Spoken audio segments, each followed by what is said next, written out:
हमारी संस्कृति, हमारे संस्कार सदा रहें हमारे साथ। सब्सक्राइब करें तिलक।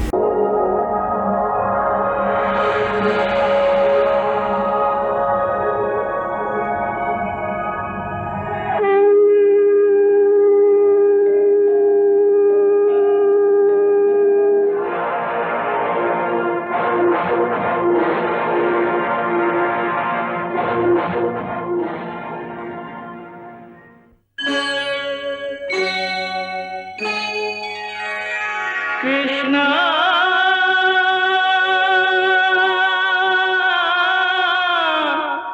कृष्णा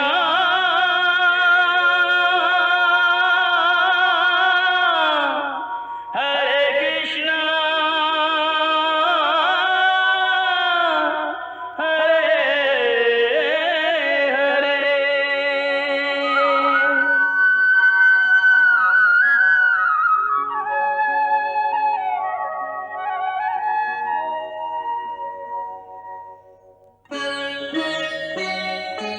सच्चिदानन्दरूपाय विश्वोत्पत्त्यादिहेतवे तापत्रयविनाशाय श्रीकृष्णाय वयं नमः।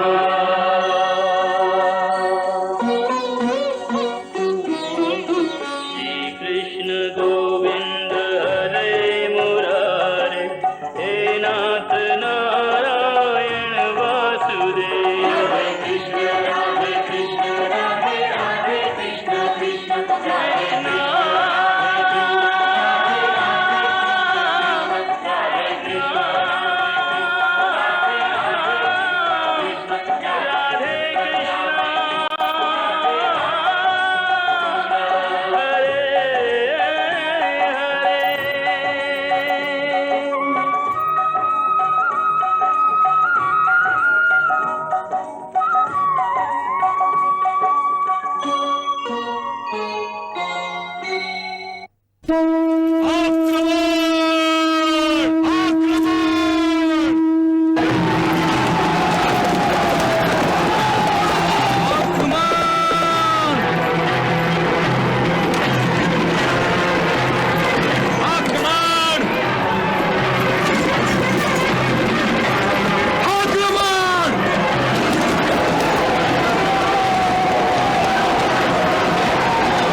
अपनी आसुरी महत्वाकांक्षा की पूर्ति के लिए तुमने जो ये रणयज्ञ शुरू किया है, उसे मैं तुम्हारी आहुति देकर ही समाप्त करूंगा।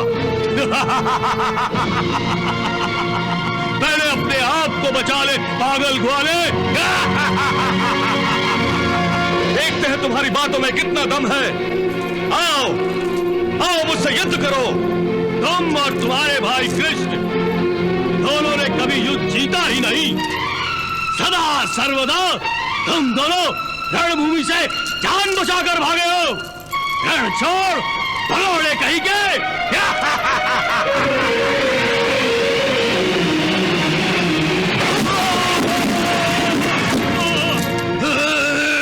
आप कुछ कहती क्यों नहीं दादी माँ? परंतु पिताश्री ठीक तो है ना? तुम्हारे पिताश्री युद्ध के प्रारंभ में ही बलराम जी के हाथों मात खा चुके हैं। प्रभु ने मुझसे कहा था कि वो हर किसी को सुधरने का अवसर देते हैं। वज्रनाभ को भी उन्होंने ये अवसर प्रदान किया है। तो क्या पिताश्री ने द्वारिकाधीश के इस संकेत को ग्रहण कर लिया? नहीं पुत्री प्रभावती, नहीं। वो मूर्ख फिर से प्रभु के विरुद्ध हथियार उठाने जा रहा है।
यादव हमारी सेना को टुकड़े टुकड़े कर रहे हैं और आप सिर्फ दर्शक की भूमिका निभा रहे हैं।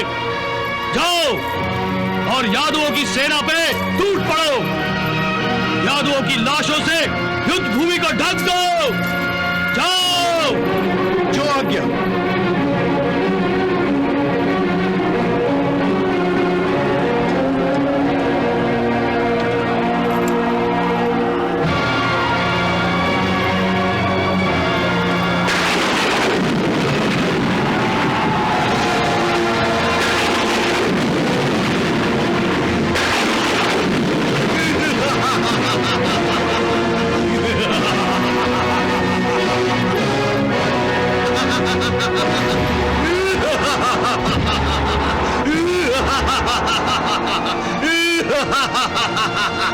दुर्मुख, अपने स्वामी को प्रणाम करो।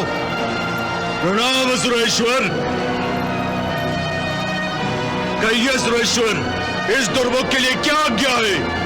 हे दुर्मुख, तुम अपने पराक्रम से और अपनी माया से कृष्ण के इस यादव सेना को छिन्न भिन्न कर दो। ये तो मेरे बाएं हाथ का खेल है। जाओ और विजयी भव।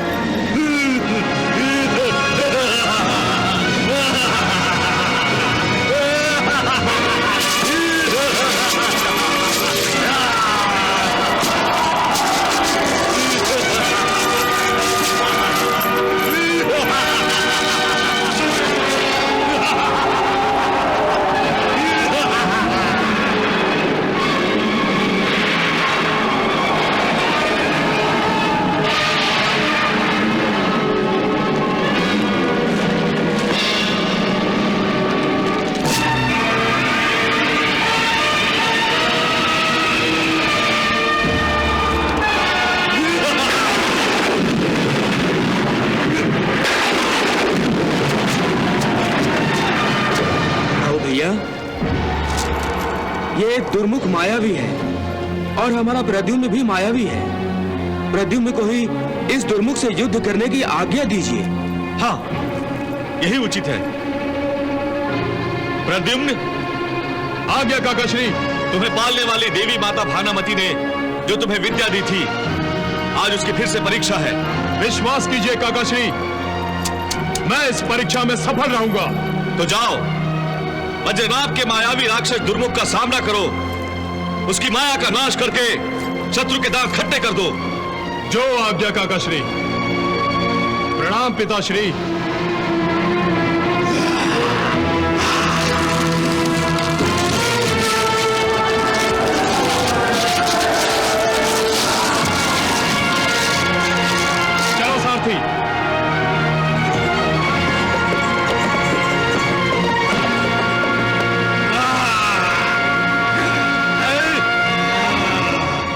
असुरेश्वर, अब यमलोक जाने की बारी कृष्ण के पुत्र प्रद्युम्न की है।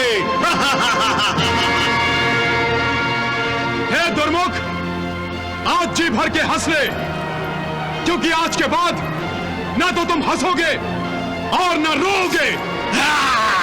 क्योंकि जिसके प्राण यमलोक चले जाते हैं वो केवल एक निर्जीव पुतला बनकर रह जाता है, जो ना हंस सकता है ना रो सकता है। कौन बनाएगा मेरा निर्जीव पुतला? तुम। सावधान!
इसलिए इसका ठीक तरह से सत्कार करना।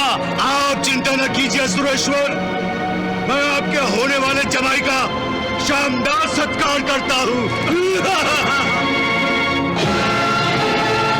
देखिए असुरेश्वर, आपके होने वाले जमाई को मैंने हाथों हाथ लिया है। अब तुम्हें मेरे हाथों से कौन बचाएगा प्रद्युम्न? अरे मूर्ख, मैं तो बच ही जाऊंगा, पर तुझे मेरी मां से कौन बचाएगा? परंतु तुम्हारी रक्षा कौन करेगा दुर्मुख?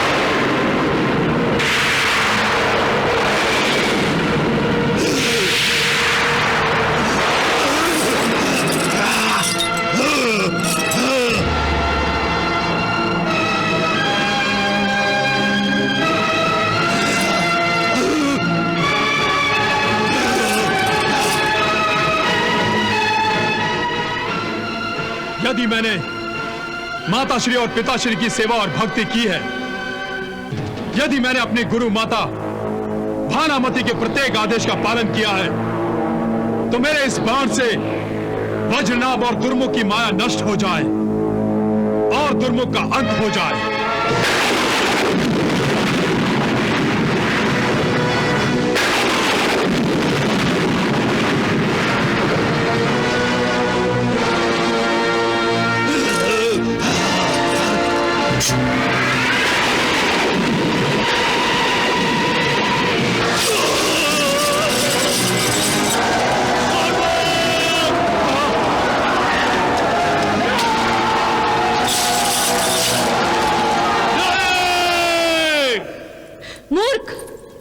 दादी माँ, क्या हुआ? जो होनी ने तय कर रखा है वही हो रहा है पुत्री, वही हो रहा है। आप साफ शब्दों में क्यों नहीं कहती दादी माँ? मैंने व्रजनाभ को भी साफ शब्दों में कहा था, परंतु उसने मेरी बात नहीं मानी, एक भी नहीं सुनी मेरी। प्रभावती, वज्रनाभ की माया मायापति ने विफल कर दी है।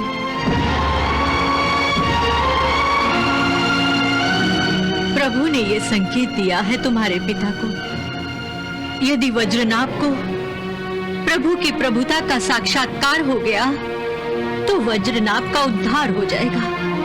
हाँ, वज्रनाभ का उद्धार हो जाएगा, अन्यथा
दाऊ भैया वाह।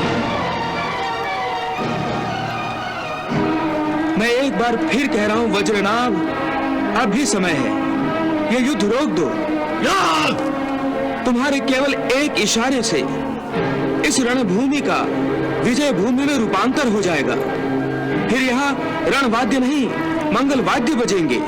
मंगल वाद्य तब बजेगी जब मैं तुम्हारा वध करके द्वारिका में एक विजेता के रूप में प्रवेश करूंगा। वज्रनाभ, शांत हो जाइए दाऊ भैया, शांत हो जाइए। शांत हो जाओ, शांत हो जाओ कन्हैया। ये दुरात्मा बार बार तुम्हें धमकी दे रहा है और तुम कहते हो कि शांत हो जाओ। मुझे तो इस बात पर आश्चर्य हो रहा है कन्हैया कि तुम इस दुरात्मा को सहन कैसे कर रहे हो। दाऊ भैया, वज्रनाभ प्रद्युम्न का होने वाला ससुर है और आपका होने वाला समधी है। सपने मत देखा कर ग्वाले, ऐसे पर्व का शुरू होने से पहले ही मैं अंत कर दूंगा। सुन लिया कन्हैया, सुन लिया? सुन रहा हूं दाऊ भैया, परंतु वज्रनाभ को एक अवसर तो प्रदान करना ही चाहिए। अवसर मैं तुम दोनों को दे रहा हूं, मेरी शरण में आने का अवसर। यदि तुम दोनों ने इस अवसर का लाभ नहीं उठाया तो अपने प्राणों से हाथ धो बैठोगे। वज्रनाभ, तुम अपना हट छोड़ दो। अहंकार के कारण तुम्हारी बुद्धि भ्रमित हो गई है। द्वेष के कारण तुम अंधे हो गए हो, इसलिए तुम अपनी संतान का और तुम्हारा अपना हित किसमें है यह तक तुम समझ नहीं सकते। ग्वाले, मैं सब जानता हूं, सब समझता हूं। मैं तेरी बातों में आने वाला नहीं हूं। वज्रनाभ, मैं केवल इतना ही चाहता हूं कि प्रभावती और प्रद्युम्न के विवाह के बाद उन्हें तुम्हारा आशीर्वाद प्राप्त हो। मेरे जीते जी ये विवाह कभी नहीं होगा, परंतु उससे पहले मैं तुम्हें और तुम्हारे इस भाई को मृत्युदंड दूंगा। वज्रनाभ, मैंने तुम्हें बार बार अवसर दिया, परंतु तुमने इन अवसरों का लाभ नहीं उठाया। सावधान! सावधान!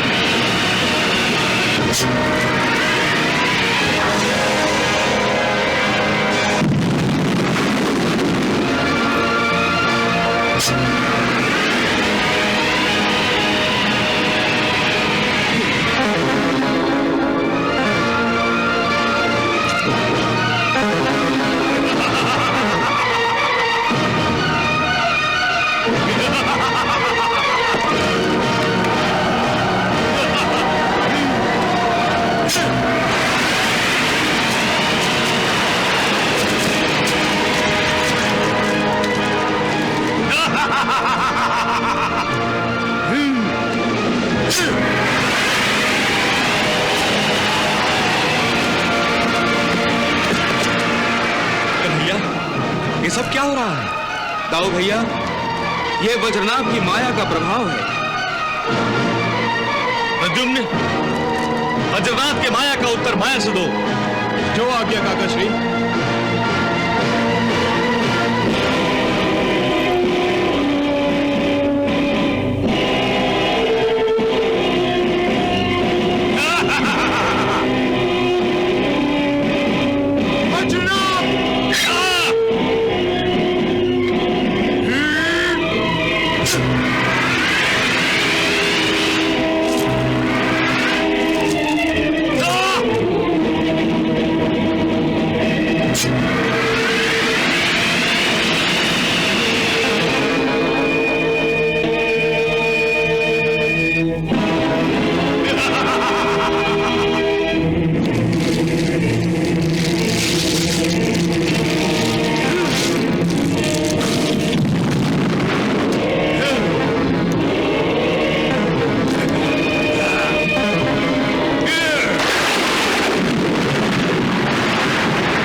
वज्रनाभ, एक नए पर्व की शुरुआत करने के लिए अब तुम्हारा अंत अनिवार्य है।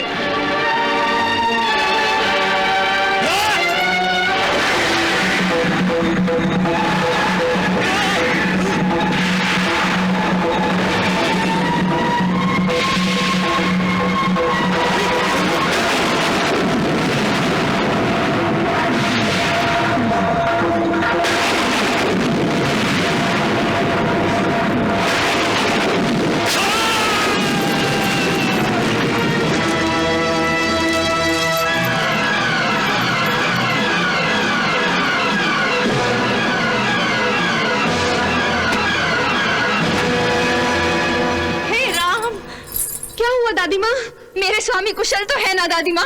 बताइए ना दादी माँ, क्या हुआ? पुत्री, इस नश्वर संसार में हर प्राणी को एक न एक दिन तो मृत्यु का स्वाद चखना ही पड़ता है। दादी माँ, नहीं, ये नहीं हो सकता दादी माँ। मैं अभागन नहीं, सुहागन हूँ। मैंने वज्रनाभ से पहले ही कहा था और अभी अभी भी देखा है कि वज्रनाभ का वध हो चुका है। नहीं, नहीं, नहीं, आपने कुछ नहीं देखा दादी माँ, कुछ नहीं देखा। आप देख ही नहीं सकती। केवल ये आपकी कल्पना है, आभास है आपकी निस्तेज आंखों का। मेरा सुहाग जीवित है, जीवित है मेरा सुहाग। मैं सुहागन हूँ दादी माँ, मैं सुहागन हूँ दादी माँ, मैं सुहागन हूँ।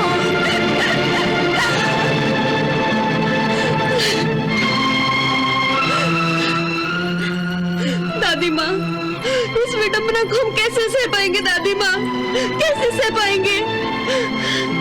ये घाव तो अब सदा ही मेरे सीने में रिसता रहेगा। पुत्री, समय का लेप हर घाव को भर देता है। जिस तरह रात के अंधेरे में दिन निकलता है, उसी तरह दुख से सुख की कोपल फूटने में देर नहीं लगती पुत्री, देर नहीं लगती पुत्री।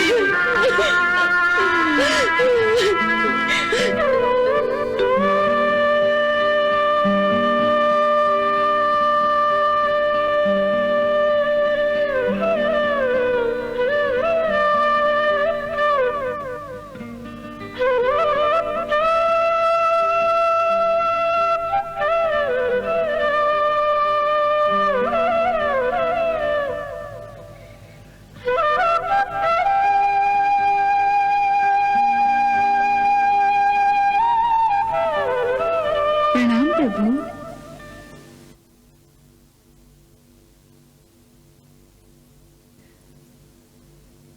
देवी, क्या बात है? आज आप बड़ी प्रसन्न दिखाई दे रही हैं।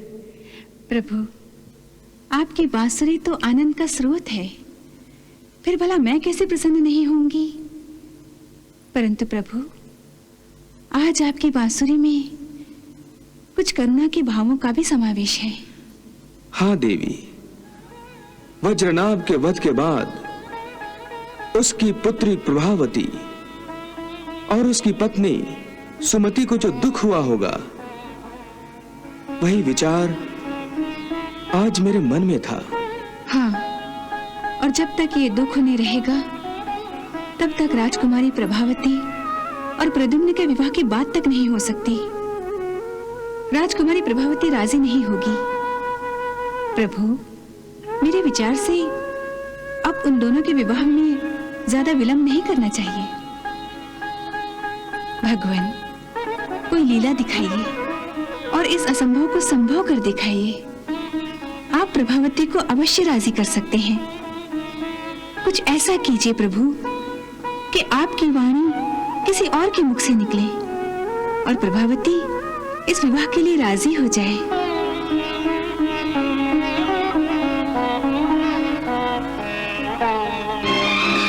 नहीं दादी माँ, नहीं, ये मेरे लिए असंभव है। पुत्री, ये तुम कैसी मूर्खता कर रही हो? अरे तुम साक्षात भगवान श्री कृष्ण की बहू बनने जा रही हो और तुम हो कि प्रद्युम्न के साथ विवाह से इनकार कर रही हो। दादी माँ, पिताश्री इस विवाह के विरुद्ध थे,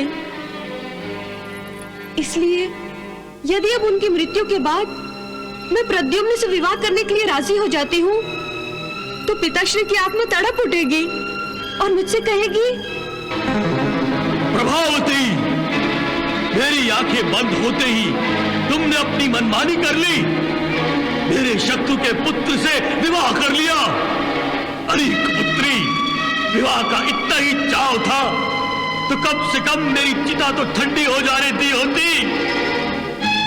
तूने तो मेरी अर्थी के फूलों को ही अपनी सेज पर सजा लिया है। मेरी आत्मा तेरे उस कुकर्म के कारण सदा तड़पती रहेगी, सदा तड़पती रहेगी, सदा तड़पती रहेगी, सदा तड़पती रहेगी, सदा तड़पती रहेगी। सदा तड़पती रहेगी, सदा तड़पती रहेगी। नहीं पुत्री प्रभावती, तुम्हारा विचार उचित नहीं है। तुम अनजाने में जो कह रही हो वो भगवान का अपमान है। हाँ पुत्री, वज्रनाभ की आत्मा भटक नहीं सकती। वज्रनाभ का वध भगवान श्री कृष्ण के हाथों हुआ है और जिसका वध स्वयं भगवान के हाथों होता है उसे तो तुरंत ही मुक्ति प्राप्त होती है। पुत्री, वज्रनाभ का वध करके भगवान श्री कृष्ण ने उसको मुक्ति दी है और तुम मुक्त आत्मा को भटकती आत्मा कहकर भगवान का अपमान कर रही हो। पुत्री, जिन आत्माओं को मुक्ति प्राप्त होती है उनका शोक नहीं मनाया जाता। सच पूछो तो आध्यात्मिक दृष्टि से ये दुख की नहीं, खुशी की बात है। हाँ, खुशी की बात है दादी माँ, मुझसे भूल हो गई। भूल हो गई है तो भगवान से क्षमा मांग लो।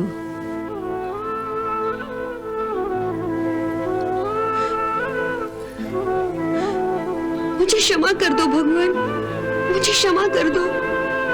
भगवान तुम्हें उस समय क्षमा करेंगे जब तुम उनकी बहू बनना स्वीकार करोगी।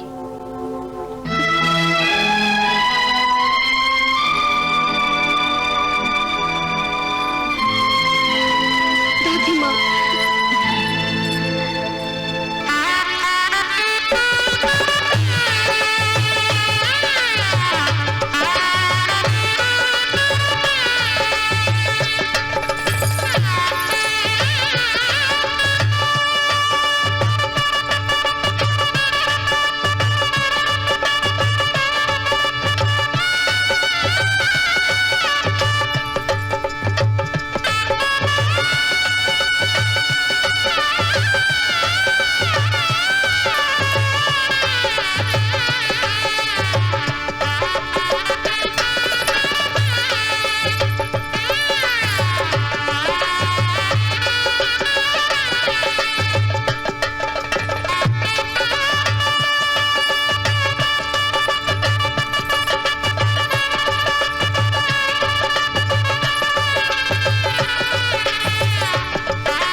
प्रद्युम्न और प्रभावती का विवाह संपन्न हो गया और इस प्रकार वासुदेव श्री कृष्ण ने दादी माँ को जो वचन दिया था कि प्रभावती को अपनी पुत्र वधू बनाएंगे, वो पूरा हो गया।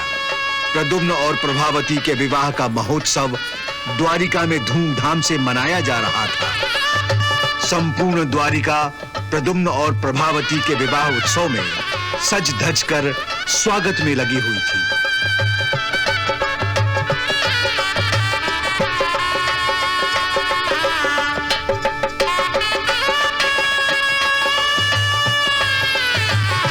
सुखी भव, सौभाग्यवती भव।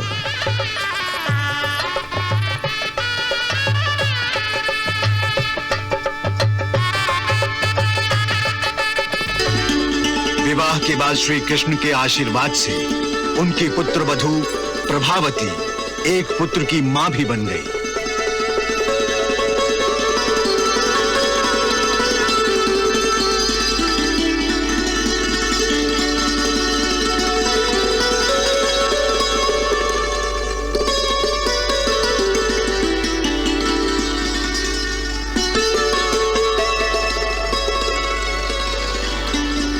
प्रभु, आपका ये पोता सूर्य सा तेजस्वी दिखता है।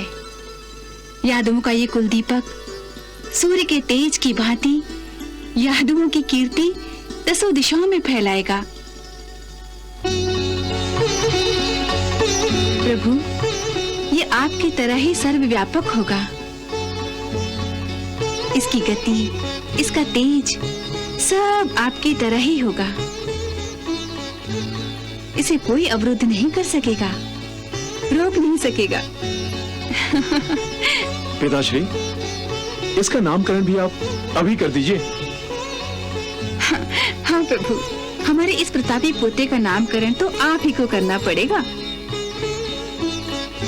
नामकरण तो आपने कर ही दिया है। मैंने? कब? अभी आपने कहा कि इसका तेज, इसकी गति कोई अवरुद्ध नहीं कर पाएगा। इसलिए इसका नाम उसी समय अनिरुद्ध पड़ गया। अनिरुद्ध? देखो कितना प्यारा नाम मिला है इसे। नाम तो बड़ा प्यारा है, अनिरुद्ध। वत्स, आज से तुम्हारा नाम अनिरुद्ध हुआ। अनिरुद्ध।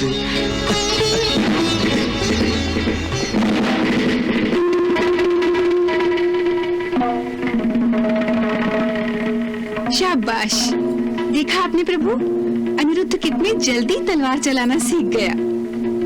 वाह,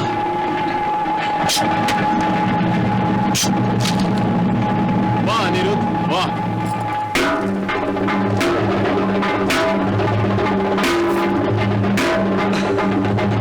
वाह वाह।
अब तुम हर प्रकार के अस्त्र शस्त्र में निपुण हो गए हो।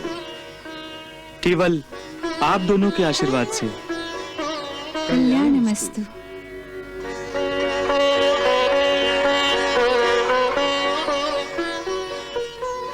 आयुष्मान भव।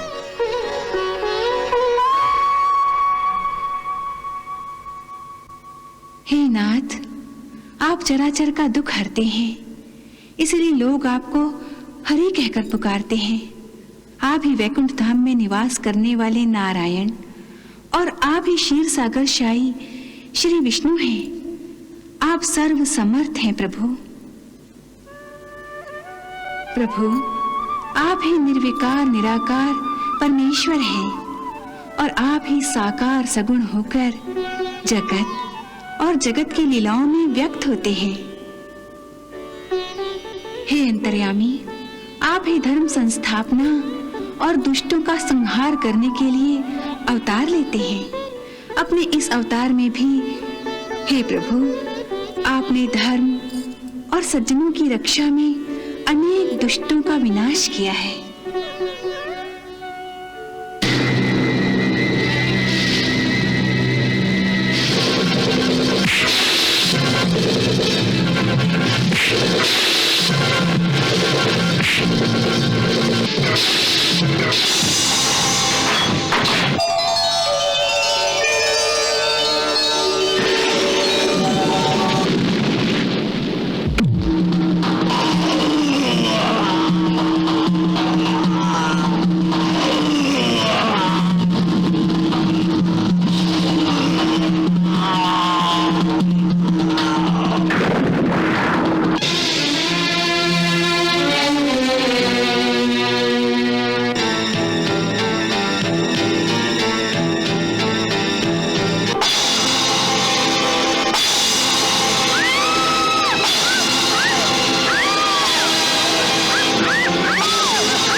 प्रभु, पांडवों के माध्यम से आपने कुरुक्षेत्र पर अधर्मी दुर्योधन सहित कौरवों और उनका साथ देने वाले सारे अधर्मियों का संहार कर दिया। धर्मात्मा पांडव अब पृथ्वीपति बन गए हैं। धर्म का राज स्थापित हो गया है और साक्षात धर्मराज युधिष्ठिर पृथ्वी के शासक और पालक बन गए हैं। धर्म स्थापना का आपका मुख्य उद्देश्य अब पूरा हो चुका है। इसीलिए मुझे अब ऐसा प्रतीत होता है कि कहीं आपके अवतार लेने का लक्ष्य पूरा तो नहीं हुआ। प्रभु, मेरी आशंका सही तो नहीं? नहीं देवी, मेरे अवतार लेने का लक्ष्य अभी पूरा नहीं हुआ है। प्रभु, अब इस अवतार में कौन सा विशेष कार्य अधूरा रह गया है? देवी, अब भी मेरा कार्य अधूरा पड़ा है। आप व्यर्थी शंका कर रही थी कि मेरा कार्य समाप्त हो गया। भद्रे, अभी एक और बड़ा कार्य करना शेष है, एक अत्यंत महत्वपूर्ण कार्य, बाणासुर का वध। बाणासुर? हाँ देवी रुक्मिणी, शोणितपुर का सहस्र बाहु बाणासुर, अपराजेय बाणासुर, जिसकी नगरी की रक्षा स्वयं कैलाशनाथ शिव और कुमार कार्तिकेय करते हैं। भगवान शिव और पार्वती देवी का उन्मत्त पुत्र बाणासुर। भगवान भोलेनाथ और पार्वती देवी का पुत्र बाणासुर? ये आप क्या कह रहे हैं भगवान?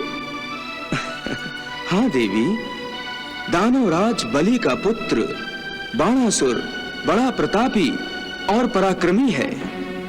उसने युद्ध में देवेंद्र को भी पराजित किया है। वो अपराजेय है। परंतु वो असुर शिव पार्वती का पुत्र कैसे हो गया? बताता हूं प्रिय। एक समय बाणासुर शिवजी की तपस्या कर रहा था।